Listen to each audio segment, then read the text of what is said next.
Back to the Sabres, because Mike in Amherst, New York asks, you are in charge of taking the reins for the Sabres going forward. What are you doing to get them back to competitive status and fighting for a playoff spot? Man, this is a tough question. I think they've got some really hard decisions to make, but I'm going to start with this. I think you've got to trade one of either Owen Power or Rasmus Dahlin. And I know that's a really unpopular statement to make. I know that that's probably even daring or bold.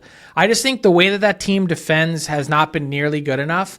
And at one point or another, it feels like these high-end number one overall picks have, not that they've been in the way, they just haven't been probably as good as they should be at times, and definitely not nearly as consistent. So someone will provide you really good value for one of these players, and maybe that's exactly what you need to go in a different direction. It's going to be a really difficult transaction to make, hard to get equal value, but I feel like every time I'm watching the Sabres, I see one of them making a mistake that just ends up really quickly in the back of their net. And not all of it's their fault, and I'm not saying they're scapegoats or anything like that, but there's been so much talk about Dylan Cousins and Jack Quinn and Bowen Byram.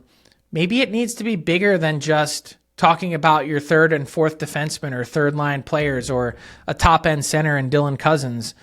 Maybe it needs to be something pretty seismic in order to change things for real for the Sabres.